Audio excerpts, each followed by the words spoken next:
Is back on KFAN. We have 9 chances for you to win $1,000 every weekday. It's every hour from 9 a.m. till 5 p.m. Enter keywords to learn more. Head to KFAN.com. Bonus Bucks is presented by BigDeck.com.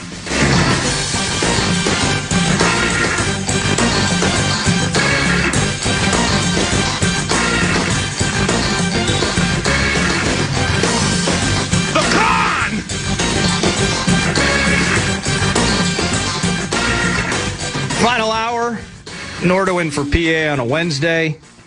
PA currently on a whale watching expedition. Yeah, whale watching. He'll return. I've known him for a long time. I didn't take him as a whale watching type, but you learn something new every day in these studios. He loves it. Yeah, a lot of things, a lot of his perspectives have changed over the last half decade or so, and I didn't know this either, but apparently big into whales. I took him as a big indoorsman, but look at him going outside and trying to look and see what's out there in the ocean. He's got his binoculars. He's got a little book with him so he can figure out exactly what kind of whale. I always thought it was, mostly obvious. But, I did, like, whatever. What's the whale version of an ornithologist? Like a person who's into birds, but they're into whales. That is definitely a Blakemore part where I can definitely. I thought we were talking about Gareth Bale and Wrexham for a little bit there.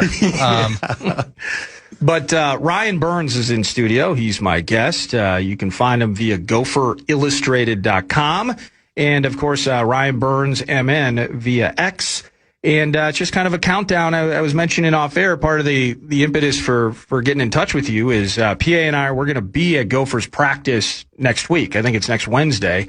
And things are kind of ramping up for PJ's team, and it's a countdown to Eastern Illinois.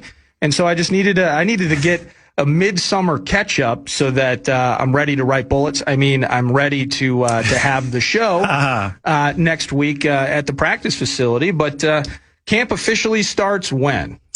It's about 19 days out. So 19 days. 2 weeks from Big Ten Media Days in Chicago, where you, me, and everybody else is going to try to have some Malort, because I know you're a big Malort guy. It's something Huge Malort guy. Well, shoot, I was just talking to Blake before we get in here, and I saw he had some there in the back. And look, I know you're a Chicago. It's a Minneapolis Spurs staple. Many people say that. Many people are saying that. So we are 50 days out today from Eastern Illinois, and then again, game 2 this year. So next week's a media thing. Next week, I kept mentioning it as camp. I'm incorrectly stating it. Sorry. Yes. Next week, it's going to be internal media day. So you get all of us local media jackals, both writing and the TV crews. You get everybody there. 2 weeks from then, we get to go to Chicago, where then it's PJ and 3-4 different players. Everybody else from around the Big Ten, you get to go talk to them. And then we're 3 weeks away from fall camp. So it's going to be a very interesting team for year 10. And it's going to be really interesting right off the bat, because you've got an SEC team coming up here to the Twin Cities for the first time in our lifetimes, as I believe it has been since 1968, 1969, since an SEC team traveled up to the Twin Cities to take on your Minnesota Golden Gophers. So they're going to have to find out a lot of different things about this team over the next 7-8 weeks. Well, I was going to ask you this later, but I guess, speaking of SEC and Mississippi State, the team that'll be traveling up here, that's the second game. So let's throttle Eastern Illinois and then beat the Bulldogs. We'll find alliterative ways to make our way through the season. Is the SEC really just different, or is the Big Ten? I mean, if you look at it from Michigan in 2023, the dominant season that they had, the way that, they battled, but they ultimately handled Bama en route to the national title. Then it's Ohio State. And then now most recently, the Hoosiers. Big Ten kind of on a heater right now. So when you're talking about the juggernauts of college football, maybe you're not talking about Bama. Maybe you're not talking about the SEC just being different. Maybe you're talking about the Big Ten. What do you think? I don't think the truth can be controversial, which is why I think the Big Ten has now firmly put themselves in the same tier, if not a mini tier above, considering what they've been able to do. Now, why has the Big Ten been able to go on this 3-year run?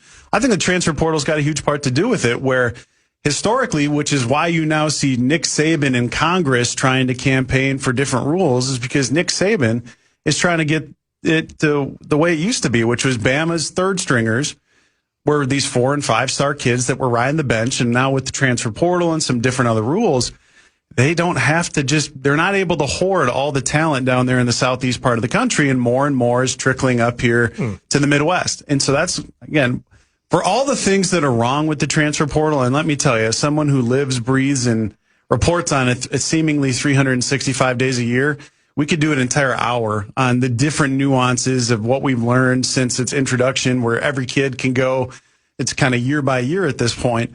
But that's one of the greatest things for the Big Ten is the majority of these 4- and 5-star kids are going to be Texas, Alabama, Georgia, in the state of Florida, wherever that may be. And because those kids don't want to wait anymore, you're seeing places like Indiana be able to get more talent, or even places like the University of Minnesota here, where I think it's going to be a pretty dang good draft class for them this time next spring. And the hope would be, okay, you're going to have, 2, 3, 4, 5 draft picks. Well, let's see if we can't parlay that into a ceiling type of season like we haven't seen here in Dickeytown since 2019. With said transfer portal, so like if you just go to, and maybe you guys have done this at Gopher Illustrated, but anywhere you're trying to find out, I want to learn more about XYZ guy that transferred to Minnesota from whatever school, et cetera. And I can't remember, maybe it's a wide receiver. I think we got a good transfer in the door, didn't we? They're going to need some transfers at receiver, which they took 3. One of them's from Auburn, highly touted kid by the name of Perry Thompson. I'd tell you there's also a couple other ones by the name of Zion Steptoe, which is an elite college football name, by the way. Zion Steptoe. Yeah. I mean, it's one of those where, again, you talk to some kids and they got some interesting names in 2026, and you just kind of want to look at mom and dad from time to time and went, okay, just kind of lay out the vision for me here, because I'm sure anybody can put into the Google machine the best college football names. Again, I know my mother-in-law is very partial to Major Booty, where she found out that was a real name and she couldn't believe it. She had to pull it up on her cellular device and so I can show her. Yeah, he went to Oklahoma, real person. Not quite entirely sure how that all went. Was she also a big fan, speaking of Bama, Kool-Aid McKinstry? Kool-Aid McKinstry, yeah. Green Bay Packer, wasn't it, Blake? No, I think was it Saints maybe? Oh, we had Ha Clem Dix. That's who I'm thinking. Oh, yeah, there we go. I don't remember where McKinstry. No, but what I was getting to, though, with the transfer portal is how quickly we've adapted to that. Now that's the stand. I mean, you have to adapt. That's a dumb way to look at it on my part. But what I mean, though, is I'm interested to see what the second level is, because, you're going to have 4- and 5-star guys that just don't choose. At some point, the highly touted kid isn't going to go to Texas for a year to realize that this isn't the right spot, and then he jumps into the portal. There will be high-end kids that just go to the secondary school potentially immediately. So what we've learned from the transfer portal to now, like I'm curious what the second level reaction is, where pragmatically there has to be somebody talking to these kids that, the stops and starts of your college career, like that can have negative impacts on it. So yeah, you dreamt of going to Bama, but if you know that you're going to be on the bench your freshman season, maybe you go to a Mississippi State, maybe you go to a Kansas State, you go somewhere else to avoid that eventual reality anyway. Yeah. I even think, am I just out of my mind? No, I think a part of it too is there's so much money that these players are now being able to have above board, where between revenue share, the budgets, between revenue share and NIL. I mean, there will be teams that the Gophers will face this year that have $40 million on their roster. I'm not joking. Like, that is how much money is in college football nowadays. Now, we're talking about schools like Michigan that have these $250 million budgets.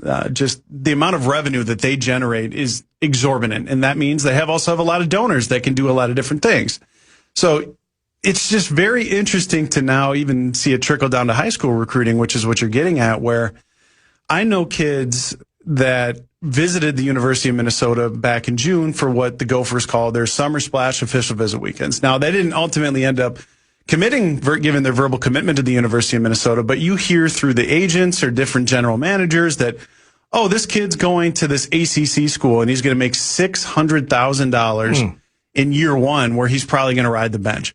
And you're thinking to yourself, there's so much of this where you're trying to see, is it even worth the investment on things like that? Because these 4- and 5-star quarterbacks are now going to be getting like low seven figures immediately off the bat. And how do they manage that money? How do they manage the expectations? There's so many different things of that nature where it's just fascinating to see how agents, and now is it an agent, like an actual accredited agent that you trust, or is it, Bob's my uncle, and we're trying to make sure that we get all the money we can out of the university and the NIL, whatever it may be. You still have an entire spectrum. So I don't know how this is ultimately going to end up looking. I think it's going to look very different in 5 to 10 years with, again, they're trying to get the Protect College Sports Act through Congress, and then does that mean that the players are then going to become employees? Are we going to be talking about an antitrust exemption?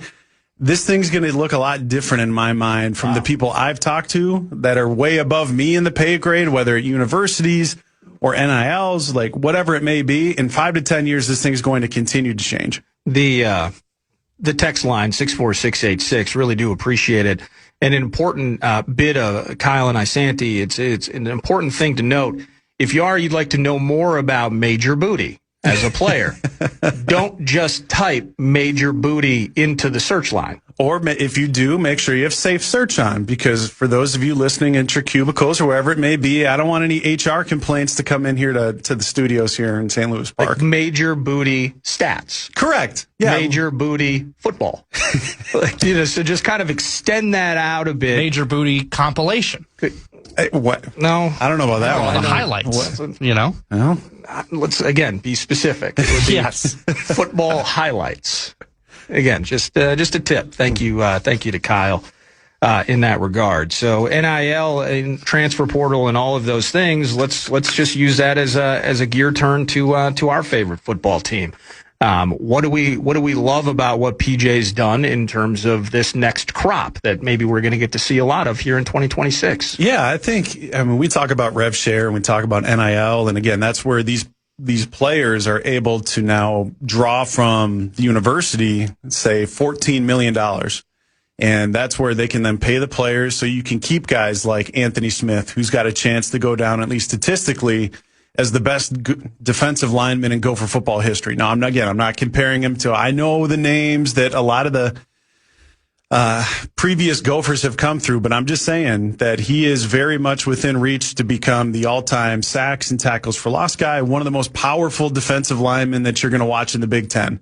You're also able to see guys like Darius Taylor, who, if he stays healthy, which is always the question mark with him. Isn't that always the thing? Well, that's the funny part is when Darius Taylor is healthy, Darius Taylor is an all Big Ten running back. In his career, he's still averaging over 5 yards a carry. Plus, he's a modern, I would say, type of college back where he's going to catch between 4 and 6 passes a game. If he does stay healthy for 10 games and that continues, he's going to end up top 10 all time in Gopher football history in receptions. I mean, That's just, number one, that's the way that the game has gone offensively, where the check down has now become a part of the offense, but he's also got the skill set to do so. You've got guys like Drake Lindsey, the quarterback, and then Prior Lake's own Greg Johnson finding themselves in NFL draft first-round mocks, which I think we can probably explore that in the next segment. Is, I think, very interesting. Now, I like Drake. I think he's a good quarterback. Again, completes over 60% of his passes, 3-to-1 touchdown to interception ratio. Like, he's got the skill set to be able to be that guy. I'm not sure that I'm quite there yet, but I'll say this. Those guys know more than me, and if they're right, boy, are we going to have a fun October, November, potentially in Dinkytown. So they've got pieces where you've got NFL guys. Now, the question is going to be, what can you do? It's not necessarily for me this year, starters 1 through, say, 13, that I think they've got some star power at. It's what can those guys that you need to learn a lot more about in 14 through 22 and even some depth, can they be serviceable? And if so, I mean, this has got the opportunity to be a very fun season for them, but it's going to be, how do your stars also need to be stars in that aspect? Indeed. And that, I want to dig back into Darius. I want to dig back into Drake. In particular, and you had put a couple of things on Gopher Illustrated. You talked about some position battles and just kind of a fun way to kind of line up maybe some talkers for you and what you want to explore when you get into camp and get these guys on the field. But back to the Big Ten at large for a moment. I got this text. The Big Ten being strong doesn't make the Gophers not garbage. So this texture clearly negative on it. And the part of getting down the road with the conference and it could be the Ducks this year. So we could have 4 straight Big Ten national champions. Sure. And 4 different schools doing it in that process. And we'll get to the Ducks. There's a little Esco, Minnesota connection with that now too. So, but to that end, with the alignment, now we got a bunch of teams. There's no more Big Ten West. You know, outside of the rivalries and things, do you feel, and especially, the comment section on your own bits, sure, do you feel that vibe of resignation sometimes as it relates to the current format of the Big Ten where, this team can go out and we'll do the bit at the state fair and it's like, okay, I think they can, if everything goes right, they could win 9 or 10 games. That's terrific. That's an awesome season, a fun season. But in the end, that's not going to touch the garment of the big timers. You know what I mean? So I just, whenever we talk about Gopher football, there's a fair amount of resignation that I see from some of the fans that listen and love 9 to noon. And I wonder what that mentality is like, where in some cases you have to go out and you just have to say, that 9 or 10 wins, you just enjoy the season and enjoy the bowl game, hopefully down in a sunny destination. Well, that's where I would tell the texter, if you haven't watched Gopher football, you can just text that in too, because that's where I'll pose this question to you guys. So I looked before I came here over the last 5 years and I'm just going to use conference records. Where do you think the Gophers have been, or where are they combined the last 5 years of only Big Ten play? Big Ten play. Like, okay. What do you think? Where do you think they rank just in that amongst the 18 Big Ten teams? Well, just winning percentage wise. That's all I'm trying to. I'm going to assume it's better than middle of the pack because this is the route you're choosing to go down.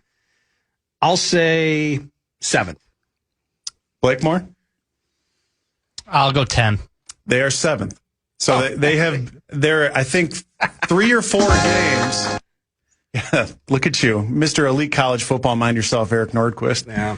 They're 3 or 4 games above 500 in just conference play. Now, I'm going to assume the texter wants to point to where are the ceiling seasons. And, brother, trust me, I want to cover ceiling seasons like 2019 like no other. But I think people forget how hard it is to be above 500, at least in the Big Ten. And, I think if we start taking for granted in this market 7 and 8 win seasons, you should just look just across the border and say, I mean, again, Guardsy and I do Gopher Football Sunday, and Mr. Blakemore is a big part of that. I mean, Wisconsin hasn't made a bowl game in a couple years. And I think if we start taking for granted 7, 8 wins, I mean, we can go back to the Brewster years, and it's for 60 years, it's been largely not great. And trust me, that's where you have to start to say, do they at least, when you want to look forward here, do they at least have the ingredients on the roster, I would say, to make a run? And you've got the quarterback, which is the most difficult position. You've got a star defensive lineman in Anthony Smith, and they got some other pieces like Carter Menz and TJ Bush we can get into. That you've got pass rushers. You've got a star tailback where I'll be the first to tell you, they sucked at running the ball football last year. I talked about it endlessly with PJ Fleck and the offensive coordinator Greg Harbaugh, where... Was it Ijiboy? Femi Ijiboy, who's now at Purdue. I mean, but that's where it's also... They were incredibly banged up at running back. But you think of Gopher football under PJ Fleck, and you think of all the tailbacks that they've had, and RTB and Dinkytown doesn't just stand for row the boat, it's run the ball. And they were the worst rushing offense in the Big Ten last year. And some of that's the offensive line, some of that's the injuries, some of that scheme, whatever it may be. But no chance PJ decided to we're going to air it out every game. They just could not run. I mean, if you can't, and then this is a very smart market football-wise. And if I say this, I mean, if you can't run into an even box, which is 5v5 or 6v6, I don't care what the scheme is. I don't care if you're Ben Johnson, Kevin O'Connell, whatever it may be. There's just not a lot you can do. So the hope would be that with some returners on the offensive line, with your tailback, who is an NFL caliber guy when healthy, that if you can run the football, well, guess what? Then opposing defenses have to then honor the run, which they weren't doing for large chunks of last season. You hopefully can be more explosive than with the quarterback, and you got a lot to figure out at pass catcher, but you've at least got ingredients to say that you can make a type run. Now they got to put it together. I'm the first to tell you that. But to say that the team is garbage or has been garbage, buddy, if you just haven't watched the team on Saturdays, that's okay. We don't need to then text it in, but just just don't tell me without telling me. All right, next time we'll figure it out. Oh, I dig that. That's Ryan Burns, Gopher Illustrated in studio, and he's right. Gopher Football Sunday. You also have the Pair and a Spare podcast. Myself, Guardsy, Chip Scoggins from the Star Tribune, talking all things college football. We got Gopher Gridiron Radio for those of you who really want to get into the weeds with Gopher football, different types of stuff. We got a bunch of different avenues on the iHeartRadio app. And when we return, if you're listening to 9 to noon via the free iHeartRadio app, make it a preset. That's what the liners say. Please do. But stick with us as we do start to dig into Drake and Darius and what this thing's going to look like as we inch closer to camp, an inch closer, 50 days, I've been told by a reliable source, until Eastern Illinois. That's around the corner. It's Nordo in for PA 9 to noon. The fan of BigTech.com want to give you a shot to win bonus bucks for the National Cash Contest at KFAN.com. The keyword is check. The keyword is check. KFAN.com. Keyword check. You're listening to Eric Nordquist in for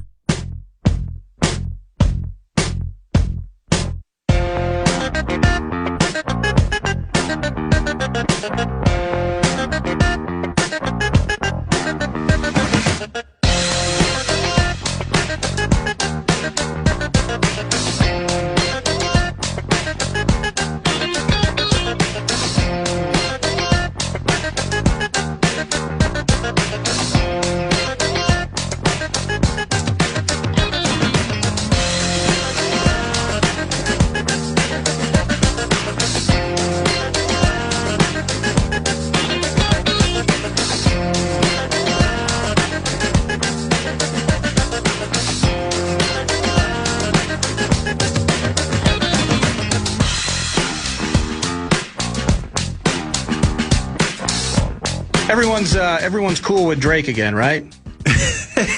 Was that down in Fayetteville? He did what millions of young people prior to him have done. Where the 20 and 3/4-year-old gets popped for underage drinking. Yeah, this would be my advice to him, and I think it will be when I see him here very soon. Is going to be, you're the starting quarterback at a Big Ten institution. You spurred the SEC team in your hometown. Everybody knows who you are. Everybody knows where you didn't go. So when you try to potentially go have a soda pop at an establishment, maybe we don't use a fake ID, and maybe we're a little bit smarter about that of all the places that you're trying to do that. But look, I'm not one to again, glass houses, I'm aware. But it was also fascinating to be like, I mean, you've seen it like I've seen it where, I mean, I've seen guys in Dinkytown or wherever your college was where you get a ticket, but it's like, why did he have to go into a cell for 8 hours when, again, there's no disorderly with it? And I've asked around about it. I've asked people, like, was he being belligerent? Yeah, like, was he trying to fight a cop or something? Is this was he instigating? And apparently there's body cam footage, and it all validates the story of, nope. It's just he just got caught red-handed and had to take the ticket. And they said 8 hours in a jail cell. Here we go. So I don't know if there's going to be any ramifications. Flexman asked about it. We've asked him, and I don't think he's necessarily made up his mind yet. And I don't know if it's going to be he misses a quarter or a series against Eastern Illinois, whatever it may be. But there's so many other things in college football that happen where it's like, I don't want him to miss a quarter for this. I want him. Maybe he has to stand up in front of the team. He's already done that. They've already had the press conference. And perfect. They talked in early June about it, so he's already addressed the team and everything, and they've moved past it. But we'll see if there's any ramifications further. I mean, the way you're painting, it was Fayetteville, right? Fayetteville, yeah. Fayetteville, excuse me. Mm-hmm. But you're painting a picture where, like, he walks in. It's like the local greasy spoon, and everyone stops and looks at him. What? And then it's not the biggest Jethro place down in the world. at the lube change spot is like, hey, did you hear who's in town? And then now people are starting to follow him. And just I would just tell him, be smarter than that, man. Yeah. Like, you grew up there. There's also his family's a big part of that community. He had his sister go to the local University of Arkansas there. Like, we know who you are. Razorbacks Nation. Exactly. So let's be a little bit smarter about it next time, huh? You think was he rolling around like in a Gophers t-shirt? Was he rubbing it in people's faces? I say this as an individual who is 6'4", 245 pounds.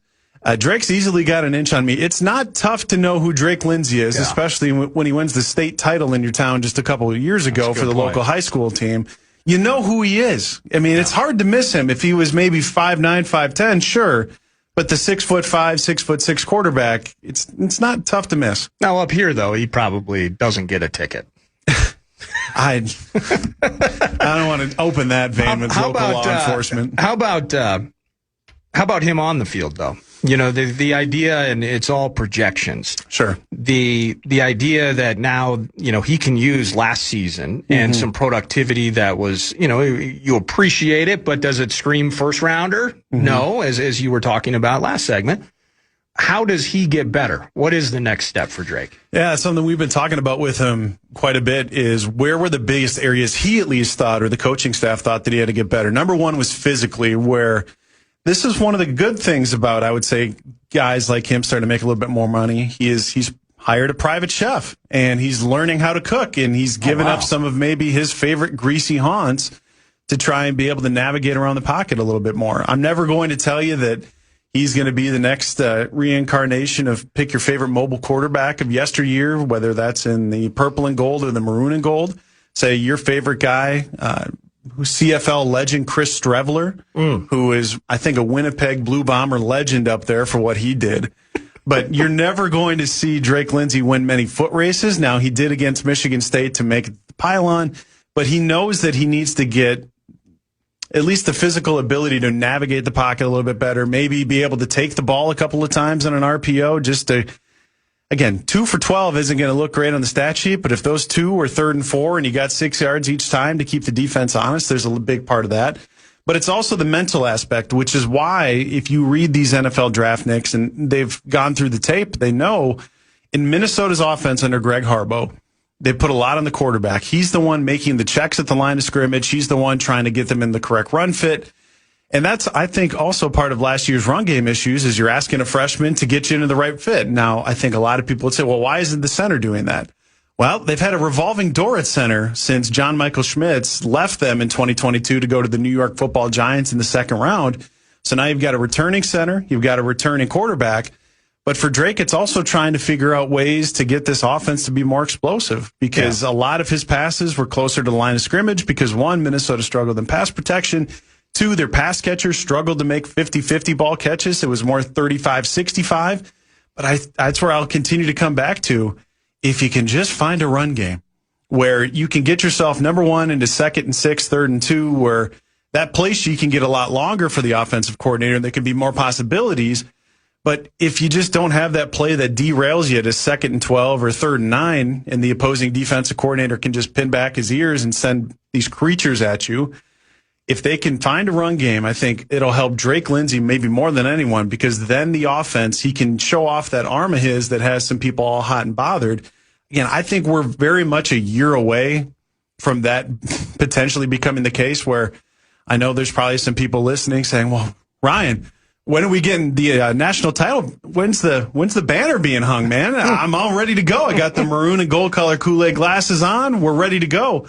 I think you're a year away from really starting to see that type of community because it's also an institution that hasn't had a quarterback drafted in our lifetimes. Now, Ethan Kaliakmanis ends up being that for Rutgers, which that's a discussion in and of itself, but I think Drake's got the opportunity to be that guy. It's just not even necessarily Drake this year. It's the guys around him. Can he elevate them and can they elevate him? It all go hand in hand. Whatever happened, was it Vic Viramontes? Yeah. Vic Viramontes, yeah. The junior college quarterback, what was it, 5, 6, 7 years ago now? Remember he rolled in with the Cali cool look? Yeah, I do remember that. And then I remember the spring game where he botched a couple of snaps, fumbled it a couple of times, and then it was like he lost his confidence. He transferred to UNLV, and then changed positions. And I believe he became a linebacker. Yeah. So I don't know why. Completely off topic, obviously, and I'm not comparing Drake to him at all. It'd be quite the comparison, I'll tell you that much. Excited about Drake, but just for some reason, whenever I talk to you, Vic Viramontes comes to my brain. It must be my long flowing hair. It's very, very much terrific hair you have. I mean, there's no doubt about that. The run game issues a year ago, you kind of hit on it in multiple ways, though, is the question of the offensive line, Darius Taylor's health, potentially even personnel. And again, I mentioned it, GopherIllustrated.com. That's where you can find within the last week. And it's not like he didn't write a novella, but he did kind of lay out like, hey, into camp, here's some things that I'm looking for and I'm kind of interested in. And among that is who not named Darius Taylor is going to step up because, and you mentioned Ejeboy's gone now. Yep. But the running back names and are we blaming it on the kid and putting people into the right fits and checks and setting everything up the right way? The problems were multifaceted. Is there a potential solution on this roster behind Darius Taylor that can complement him? Because I'm not going to say if he stays healthy. I'm just going to say Darius Taylor's going to be healthy. At least for Eastern Illinois. Yeah, I like the optimism, yeah. So who else is in the mix here that could potentially change games for PJ and allow him to do what he wants to do? Well, as you can read over there on Minnesota 24/7, it's more about how do you answer the questions? Because the guys behind him are gone, where RB2 and RB3, one transferred, one graduated, and either the other guys we're about to talk about have injury question marks or they're just brand new. And you don't know necessarily what they can do, where you talk about a guy like AJ Turner, who was their RB2 in the non-conference last year at Marshall in 2024, was one of the most explosive running backs in the group of five. Transfers up to the Big Ten, has a slow start to the non-conference, is maybe trying to force it a little bit too much, goes out to Cal Berkeley, tears his knee. Well, when he gets into fall camp next week, he's going to be 10 months away from surgery. I don't think he's necessarily going to find that explosivity in August and September, but it's more so, okay, in October and November, when you get into the meat of the Big Ten schedule, can he give you something the further he gets away from surgery as he regains more of that speed, that twitch? But I don't know that you can necessarily count on him in September. Then you got a kid from Elon by the name of TJ Thomas, who more of a scat back type, not a guy that you're going to give more than 7 to 10 touches a game to, but he's got a speed element that can complement Darius Taylor. What a football factory Elon is. Oli Udoh, former member of the Minnesota Vikings, I believe, was an Elon grad. And the Gophers took a corner out of there a couple years ago that was very good for them, very serviceable, gave him a lot of snaps, so they're hoping that they can strike gold twice. Yeah. Oh, I didn't know the Elon connection. That's sweet. And then you've got a couple of freshmen by the name of Zeke Bates and Ryan Estrada who are true freshmen. And if there was ever a position in college football nowadays that you can more easily make the transition, it is running back.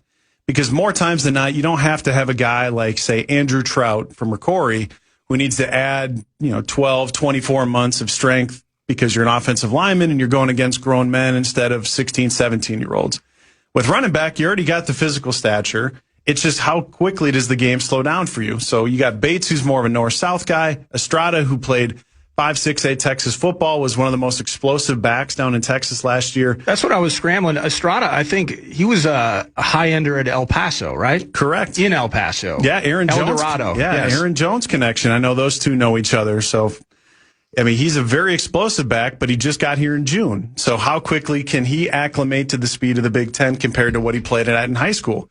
So we've mentioned 4 names there, and it's going to be which one of them separates themselves, which one of them is healthy, because I think each of them has dealt with some injury concerns at times. But that's where you're going to have to figure that out, because Darius Taylor, and we all know it, we've seen PJ Fleck love to ride the hot hand, and that's where the running back coach is now Mo Ibrahim. So you've got a guy who knows how to take a lot of carries. Now, I don't want Darius Taylor to get more than 20 to 23 touches a game. Now, notice I say touches and not carries, because I don't want to undersell what Darius can provide to you as a pass catcher. Absolutely. But it's trying to make sure, well, that's still 12, 15, 17 other carries or touches that got to go to somebody else. And that's one of the biggest storylines I'm going to be following there in August. Oh, I love that. And we got to pause. You just have me thinking about Mo now. Not that, I don't believe Mo was ever potentially going to be like LaDainian Tomlinson in the NFL, but a dude who has had to grind through awful injuries at every freaking turn and still found his way into an NFL jersey. Yeah. And then he had another injury. I mean, it's. We were talking earlier about mental fortitude. Mo Ibrahim, I would imagine, has more than the average share of it. Wow. We're going to pause, come back. I do have a couple more questions for you, and we'll continue to pump it up. Again, a internal media day next week. PA and I are going to be on site on scene. I think we're going to get to hear from PJ, several of the players as well. And 50 days from Eastern Illinois, pumped about that. But our favorite college team is starting to ramp up, and we're going to do a final segment with Ryan Burns next.